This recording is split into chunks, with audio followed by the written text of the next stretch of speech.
era in government for the state of Indiana.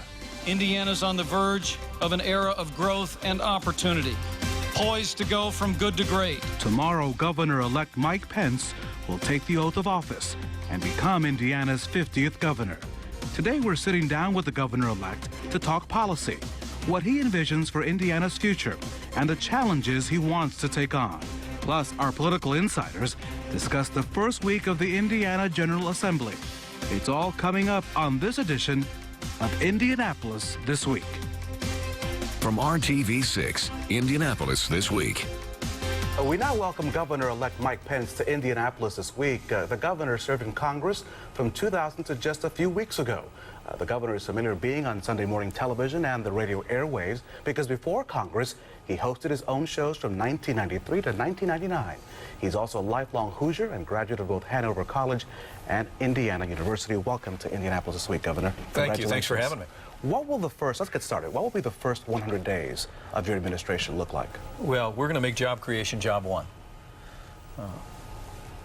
I think this is an extraordinary time in the life of our state. Because of the leadership that we've had over the last 8 years, Indiana's become the fiscal envy of the country. We've extended educational opportunities to underprivileged kids like no other state in the union.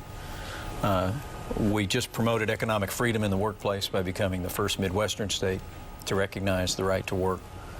And I think that has created a momentum that if we continue to be bold, if we continue to be innovative, if we tell Indiana's story, I think Indiana could take our rightful place as the leading state in the Midwest and one of the fastest growing state economies in the country over the next 5 years. And so from day one, when I take my oath of office tomorrow on the west front of the Capitol, we're going to be pulling together leaders of both political parties. We're going to be reaching out to people across this state, and we're going to be building Indiana's story, making it even more attractive, more competitive, and then telling Indiana's story to the country and the world.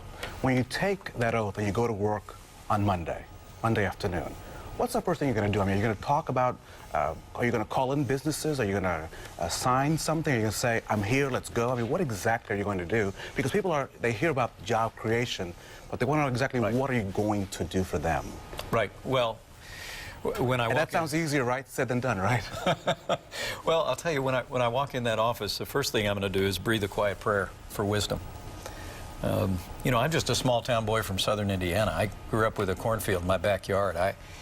When we have the opportunity to raise our right hand and take the oath of office and become the 50th governor of Indiana, I'm going to do so with a great sense of humility and a great sense of gratitude to the people of Indiana. But the second thing we're going to do is we'll sit down in our office and not only assemble our cabinet through official appointments, but also we've got a broad range of executive action that we're going to implement to keep the promises that we made in the course of our campaign and implementing policies that will be consistent with those actions. And then I'm going to ask both the Republican and Democrat leadership of the House and the Senate to come in my office, and I want to spend some quality time with the bipartisan leadership of the General Assembly and start from day one a dialogue with legislators in both parties about how we move our state forward. And then you know, the last meeting of the day for me is going to be bringing our economic development team together. I'm going to bring our new lieutenant governor in. I'm going to bring together the team that we announced this week. Before we all break for dinner on day one, we're going to start to move Indiana forward and move our agenda forward to focus on job creation. Because at the end of the day, for all the progress that we've made, we still have 8% unemployment in this state. There's 250,000 Hoosiers that are struggling in this economy and can't find work. And I want Hoosiers to know that from the very first day that I take office as governor, we're going to make job creation, expanded opportunities for Hoosiers our #1 priority and focus. One of the things you also want to do, day one, is my understanding, is you want to put more money in the pockets of Hoosier taxpayers. You've talked about this income tax reduction, but already members of your own party have said, wait a minute, Governor, we can't do that. You're moving too fast. It's too much money. Are you going to compromise on your income tax proposal, or do you believe that your proposal is the one that's going to get us more money? Well, let me say on the subject of some of the dialogue that's happened, you know, I have an enormous amount of respect for anyone who serves in a legislative body. And I welcome the dialogue that's begun. And as we submit our budget to the General Assembly next week, I look forward to an ongoing dialogue about how we make sure that Indiana continues to live within our means. That means an honestly balanced budget. That means funding our priorities. That means maintaining the kind of reserves that give us a strong, healthy balance sheet. But I think it also means seizing this moment, a time where we have the largest budget surplus in our state's history, to promote policies that will encourage more investment by Indiana businesses in ways that will create jobs and also attract more businesses and more jobs to the Hoosier State. And I think there'd be no more effective way to do that than by passing a reduction of our marginal income tax rate on individuals. That's going to help everyday Hoosiers in their bottom line on a monthly basis. So do I hear a compromise? Are you willing to, because you wanted to go from 3.4 to 3.06, are you willing to take a smaller reduction than the one you're proposing? Well, let me tell you, we're going to propose reducing the marginal income tax rate in Indiana by 10%, because that's going to do a couple of things. Number one, that's going to put money in the pockets of working Hoosiers. But number two, that's also the most effective way to lower taxes on job creators. You know, more than 90% of our business enterprises in Indiana file their taxes under the individual income tax code.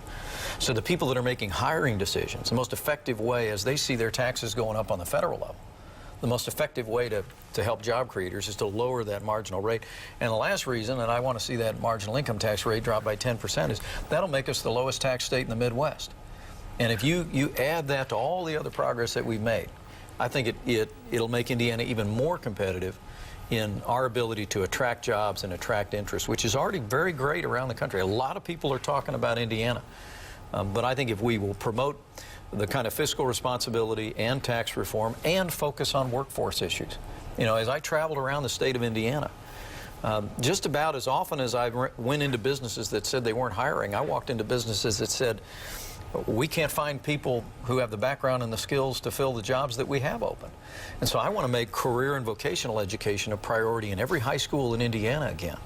And I think with that, married with tax reform, married with fiscal responsibility, will put Indiana in a position to get this economy moving again and get these schools working for all of our kids. Perfect segue. When we return here in Indianapolis this week, we'll talk about education, we'll talk about Congress, social issues, and we'll also talk about maybe the inauguration and our rivalry between Hanover and Franklin College. That and much more when we return on Indianapolis This Week. Welcome back to Indianapolis This Week, and we're speaking with Governor-elect, of course, Mike Pence. I read something interesting as I was looking through all the information about you, a great quote that you said, that you like to listen before you leap. Now, the problem with that is that you were a congressman, and so you have a record.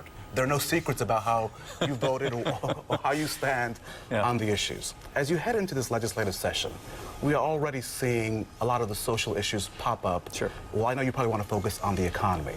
How will you deal with those? Things like school prayer and same-sex marriage, because you have been silent on those issues per se as governor. So how will you deal with those in the next coming weeks and months?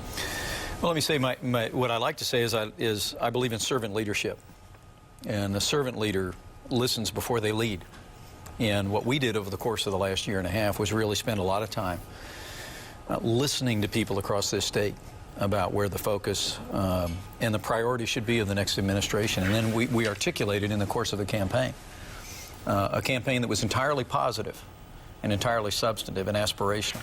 We laid out what we called our roadmap for Indiana, and it articulated 6 very specific goals that I heard talking to people around the Hoosier State. They focused on job creation and educational attainment and improving the health, well-being, and safety of Hoosiers and Hoosier families and Hoosier kids.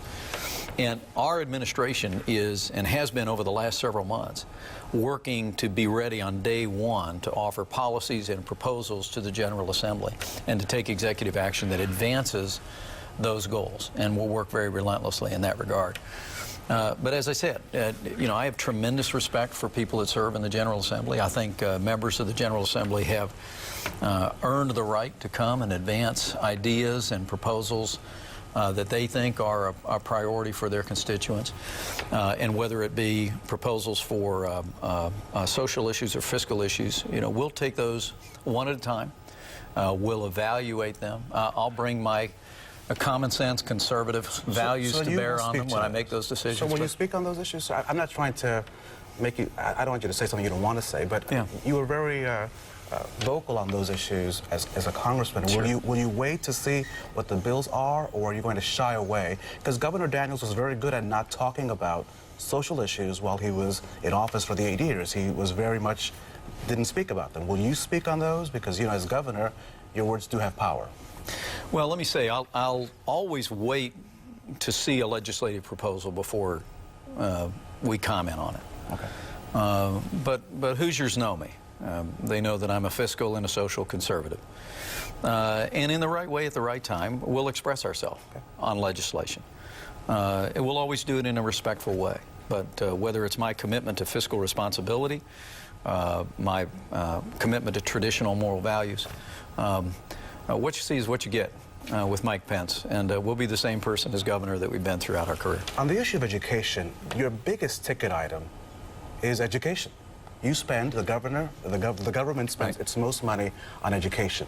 You are going into a situation where the superintendent of public instruction is of the other party, Glenda Ritz, and she opposes almost every new reform that Tony Bennett pushed ahead.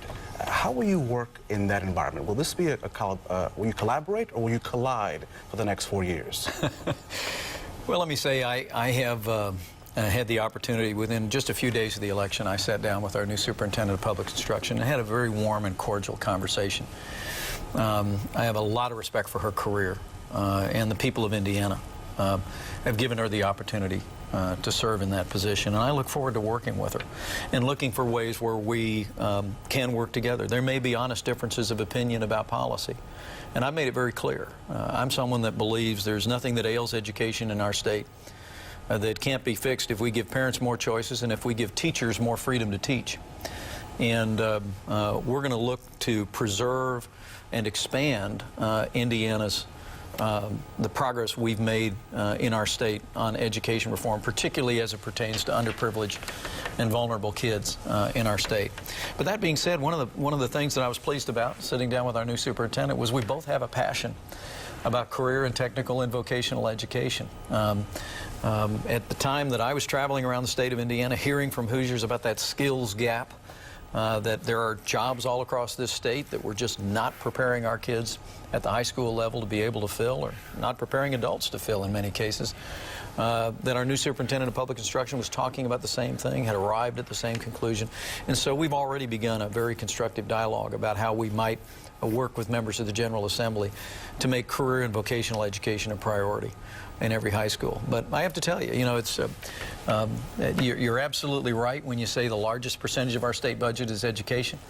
Other than job creation, making sure our schools work for all of our kids, regardless of where they start in life and regardless of where they want to start in life, is going to be my priority, because I think that's what Hoosiers want. And also, you got to remember, you know, I've been married to a school teacher for 27 years. So she's the boss. Well, my wife Karen has taught in public schools, in private schools.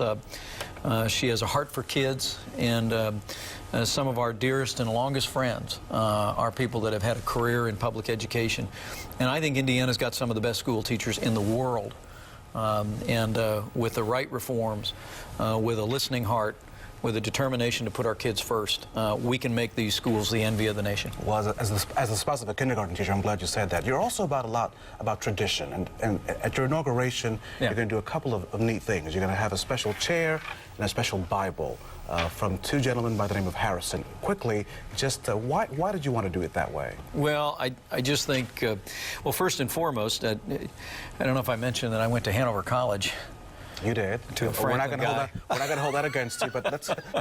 But I was a history major at Hanover College. Okay. I mean, this is a passion of mine. I have a great passion for Indiana history and American history. I'm terribly excited about having the privilege of serving as governor in the 4 years that'll run up to our bicentennial. And we just thought, for the inauguration that'll take place tomorrow, what better way for us to look to the future than by making sure that we start with a strong affirmation of our storied past. So I will be sitting in the chair that's been provided for me that was owned by William Henry Harrison, and then I'll have the great privilege to take my oath of office as a 50th governor with my left hand on President Benjamin Harrison's Bible. And we're very humbled about that. There's just again, as a small town boy from southern Indiana, the opportunity to be a part of Indiana's story, to serve Indiana as governor is deeply humbling to me. But I wanted to do so in a way that reflected the depth and the richness of Indiana's history, and we hope that'll be a part of it. And as a proud Hanover graduate that you are, final question, who will win the Bell this year? Will it be Hanover or my alma mater, Franklin College? Well, I don't think there's any question that it'll be Hanover College, but I'm sure between you and me, the trash talk will continue. It will continue. Of course, you have state troopers on your side. I don't. So we'll see how that goes. Governor Mike Pence, thank you for joining us this week on Indianapolis This Week. We hope that you'll come back and visit with us. I'll be back again and often, and I appreciate the opportunity to join you. When we return on Indianapolis This Week, we'll talk to our political insiders about the governor and this year's legislative session. Welcome back, and joining us now are two of our political insiders, Lara Beck and Abdul Hakim Shabazz. We just heard the governor-elect say that when he takes the oath of office, he's going to go into the office, say a prayer, and call in his economic team. Will this be an easy ride for a governor-elect, a governor who will have a supermajority, and will he have anything to worry about? Yes, and the first thing that Mike will probably do is, dear God, please don't let anybody do anything crazy for the next 4 months. The good thing about supermajority is that it's easy to get your agenda through, but that's also the scary thing about a supermajority is that you want to be careful what you wish for, and sometimes things boil into factions, and you don't need our votes, you can get the other guy's votes, so a supermajority is wrought with problems. I do think the big sell for Governor Pence is going to be his tax cut. Lawmakers just aren't convinced, and because they're worried something else could happen with this economy. The constant demands, whether it's funding vouchers for full-day kindergarten, restoring education funding, higher ed, roads, they're just a number of different things. So a prayer on the first day won't necessarily be a bad thing for a little bit of divine intervention and help with the legislation. Lara Beck, you saw a transition with Democratic Governor Joe Kernan. Yes. Not the same situation, not the same dynamic. So should this not be an easy ride for this governor? Well, Governor Daniels, I was really actually very happy to see Governor-elect Pence on today, because I feel like with Governor Daniels, we've had the 8-month farewell tour from him when he's going about, an hour up the road. You're not biased at all. I'm not biased at all, actually. Yes, but I do think that transitions have their own unique personality as transitions go. And I think that this appears to be a fairly smooth transition, but you always do find bumps in the road. Governor-elect Pence, I think I'm just going to start calling him Governor Pence. I really do wish Governor Pence well, because he is going to have challenges as he moves ahead. And one of the challenges is he does have a supermajority. That is a challenge, because there are so many factions, particularly with some of these folks that we've got in the legislature right now. But at the same time, he's coming in after Mitch Daniels, who has himself built himself up to mythic proportions. So it's really going to be a balancing act for him. So I do wish him well in that effort. He talked about calling in both parties in on day one as well. Is he going to need that? Because with a supermajority, he could pretty much ignore the Democrats. Well, the one thing that they'll just give Mike credit for is the fact that he does come from Congress, which is a legislative body, and one person... Wait a minute, Congress doesn't work at all. He was slightly partisan Congress. Yeah, let's not use that as an example. You want to call it partisan, but Congress should not be the model by which any one of us works. Does it, Abdul? I mean... No, but coming from a legislative body, you understand that, hey, some days you may have the votes of people who are close to you, other days you may not. I'll take that. Yeah, so there's that bit of Abraham Lincoln kind of log rolling that you have to do. I think what's interesting is the fact... Barack Obama outreach, which you have to do, too. Yeah, except you just don't walk in. Listen, wait. One would have to question that as well. I mean, Congress, are you on the panel, or are we? Well, you both are, but I want to keep it balanced. You guys are using Congress as if this is the model of government. Well, no, it's not necessarily that's the model of government, but coming from a legislative body, I think Laura will agree with me. You understand that there are different people that you have to partner with to get things done on occasion, and a lot of times, most of the things Congress, they actually agree on like 90% of the time, believe it or not. Most bills go through with no No problem. It's sort of the bigger issues that where we get some of the partisan fights on. Governor Pence himself said he's a student of Indiana history and he loves history, which I think all of us probably sitting here at this table do as well. And if you are a student of Indiana history and you love Indiana history, you realize that you need both parties to win, to make things work and to win. And good government is good politics. And so for Governor Pence, he's got to bring in more people because let's not forget, he lost by 4 points, or three to 4 points. I mean, Well, it was he won not by a... 3 to 4 points. I'm sorry, he won. Yes, I apologize. That was the other guy. I know. I'm still holding on. Still fighting the war. It's over, by the way. I know it is. It's over. But when you come in like that, you realize that you didn't convince everybody. So you do have to prove that you're going to work in a bipartisan way. And if I were him, I would want to shed that Washington image and really get in and get to work with the other party. And I think the other party's probably willing to work. And that's why you look at their roadmap. You know, what is it? It's jobs, the economy, it's getting rid of regulations, and that's what it is, about improving education. It's the stuff that Hoosiers care about, which is jobs, the economy, education, and building our infrastructure. They're the best of the business. Can I join the panel one day? Maybe Sure. you can. Yeah. Only if I get to do that. You can replace me. You guys have so much fun. Now, stay up to date on political news anytime by following our insiders, Laura, Robert, Kip, Abdullah, maybe me one day, on our Capitol Watch blog. You can find the link on our webpage, theindychannel.com. Indianapolis This Week continues right after the break. Tomorrow we'll have all of your coverage for the inauguration of Indiana's 50th governor. Be sure to head to HTSN to watch the ceremony live. We'll also be streaming it live on our website, theindychannel.com. Coverage begins Monday morning at 11. Today and tomorrow, people will gather to remember the last Indianapolis native to survive the sinking of the USS Indianapolis. James O'Donnell passed away on Wednesday at the age of 92. He was one of 300 survivors from the U.S. Navy tragedy. The viewing is today from 3 to 8 p.m. in the Holy Spirit Catholic Church. His funeral will be tomorrow at the same church at noon. A city and a country are grateful. That's it for this edition of Indianapolis This Week. Thank you for joining us. I'm Rafael Sanchez. Have a great day.